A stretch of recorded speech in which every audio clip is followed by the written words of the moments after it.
Bienvenidos a este espacio donde compartiré información sobre la filosofía racionalista. ¿Quién les habla? Adriana Araque. Los puntos a tratar son los siguientes. Primero, la estirpe positivista. Y segundo, trataremos el materialismo y la dialéctica. La aparición y el desarrollo de la ciencia contemporánea han estado vinculadas con las filosofías empíricas, que llegan a identificarse con la propia naturaleza a la práctica científica. Desde el siglo XVII se define una forma histórica de explicar la naturaleza del conocimiento científico que arraigaba en una tradición básica de la modernidad, el realismo empírico, el cual señala la imposibilidad de conocer las cosas en sí mismas y remarca la construcción humana del objeto. La filosofía positivista del conocimiento científico se construye sobre la tradición y el legado del empirismo moderno, el cual defiende que todo conocimiento, todas las ideas vienen de la experiencia sensible, es decir, que no existen ideas innatas. Uno y otro dan forma al empirismo del siglo XIX, en especial al que caracteriza las ciencias más sobresalientes por su aportación al conocimiento y dominio del mundo material, con las que se identifica el progreso de la sociedad capitalista e industrial, es decir, la física, la química, además la biología. El positivismo como doctrina vino a formalizar lo que se consideraba el modo de producir conocimiento por parte de la ciencia. Por otro lado, para el positivismo, la ciencia se distingue porque no se plantea cuestiones ontológicas sobre la naturaleza de las cosas, ni sobre la sustancia de las mismas. La ciencia trata exclusivamente de los fenómenos observables, de los datos de la experiencia y de lo positivo, es decir, de lo material. Por otro lado, a finales de este mismo siglo, la depuración de los postulados del empirismo inicial y a la crítica de la filosofía del conocimiento de Kant conduce a una reafirmación de origen puramente sensorial del conocimiento. Kant establece una diferencia fundamental que es decisiva para la justa comprensión de su pensamiento. Es la diferencia entre conocer y pensar. Dicho breve y sencillamente, no todo lo real es susceptible de ser conocido, pues conocer significa, en vigor, conocimiento científico.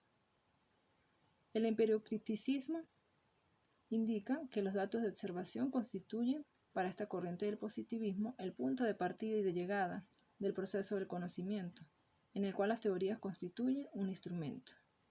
Esta reflexión epistemológica cristaliza en lo que se conoce como positivismo lógico, que constituye una formulación renovada y transformada de la herencia positivista. Además, representa una inversión de los postulados tradicionales de la filosofía empirista. Por último, supone la incorporación de los enfoques racionalistas en el positivismo. La tradición positivista se manifiesta en el papel que asigna a la experiencia como clave del proceso del conocimiento, en lo que se denomina como proceso de verificación. Se trata de la comprobación experimental de los enunciados teóricos y, por consiguiente, de su validación. Son los rasgos distintivos del positivismo lógico o del empirismo lógico. Por otro lado, el racionalismo crítico de Popper invalida la utilización de la experiencia para determinar la validez de los enunciados teóricos. Además, en su teoría, los criterios de verificación como instrumentos de validación de las teorías carecen de justificación desde una perspectiva lógica. Por otro lado, Popper pone el énfasis en los procedimientos para erradicar el error, más que en la comprobación de los aciertos de las teorías, como hacían los representantes del empirismo lógico. El empirismo y racionalismo forman los cimientos de esta racionalidad que hacen del método clave del conocimiento y el conocimiento sea riguroso.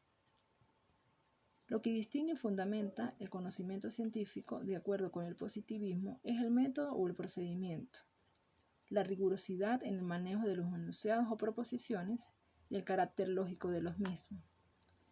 Recordemos que este método positivo se fundamenta esencialmente en el empirismo y el racionalismo. Otro punto importante de destacar es el positivismo, empirismo e inducción. El modelo de conocimiento científico elaborado por el positivismo responde a ser una filosofía realista, es decir, el mundo natural es considerado real y objetivo. Otro aporte es que sus características son independientes de las preferencias e intenciones del observador. Además, su carácter empírico resulta de que el conocimiento se asienta en la experiencia a través de observaciones de las que proceden los denominados hechos. Por último, el objetivo del análisis es la formulación de enunciados teóricos o lógicos de validez universal que constituyen lo que se denominan leyes. El positivismo constituye una cultura científica y una ideología. Hace del conocimiento científico el patrón de la conducta social de acuerdo con la formulación de Comte, autor que en cierto modo proponía la ciencia como alternativa a la religión en consonancia con una sociedad más evolucionada. Ahora, otro punto importante es el positivismo lógico, llamado también empirismo y racionalismo. Este modelo parte de un proyecto denominado Círculo de Viena, el cual aúna al empirismo físico y sensorial de Marx y la brillante escuela de la lógica matemática. Este proyecto tiene tres soportes. Primero, el papel fundamental de los hechos y, por tanto, el obligado respeto a la experiencia en la tradición del empirismo decimonónico. Otro punto es que la introducción de las construcciones teóricas como componentes esenciales en la producción del conocimiento, en abierto contraste con los postulados del empiricismo. Y como novedad esencial, el recurso al lenguaje formal como un instrumento que garantice la comunicación objetiva del trabajo científico. La otra dimensión es la experiencia, la dimensión empírica, en la que se basa el conocimiento de los hechos. Es el fundamento de un conocimiento de carácter sintético por oposición al analítico e independiente de él. La experiencia es la fuente de las distintas observaciones denominadas enunciados protocolares. Además, corresponden a proposiciones lógicas elementales obtenidas de las sensaciones que podrán ser luego tratadas por el lenguaje lógico. Esto equivale a los hechos del positivismo inicial. Como segundo punto estudiado en las lecturas es el materialismo y la dialéctica. El materialismo histórico parte de una concepción filosófica de la realidad, una que se inserta en una de las más grandes discusiones en la historia de la filosofía. Entre idealistas y materialistas, el problema ha sido siempre la naturaleza de las cosas y la manera en la que conocemos el mundo. A los idealistas, la realidad está construida por la conciencia de la mente y del espíritu. Desde esta perspectiva, el mundo solo existe porque podemos pensarlo y la realidad se construye de nuestras propias ideas. Por su parte, el materialismo afirma la existencia de la realidad fuera de nuestra conciencia, es decir, un mundo material existe con sus propias reglas y características, incluso si no hay un ser humano que las perciba o las piense. Para los materialistas, el mundo solo puede conocerse a través de la experiencia y de la observación, y por eso se vincula a las posturas científicas. Los materialistas sostienen que nuestras ideas son productos de la realidad material en la que vivimos, porque la única fuente para nuestra razón es la manera en la que nos relacionamos con el mundo fuera de nosotros mismos.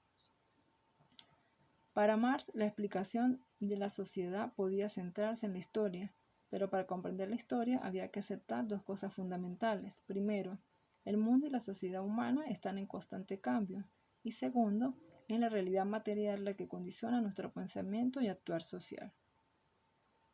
Para Marx, nada en la sociedad estaba fijo, el cambio era inevitable. Por eso decidió aplicar un método dialéctico, es decir, la eterna transformación, en donde las sociedades son un cambio, es un proceso progresivo que no deja de moverse. Marx estaba convencido de que la clave para entender la sociedad era la historia, pero su visión histórica era dialéctica y materialista, y de allí nació el materialismo histórico. El materialismo histórico significa estudiar el cambio de las sociedades a través del tiempo, poniendo especial atención en las relaciones económicas, las bases materiales y las relaciones sociales y de clase que se crean en consecuencia.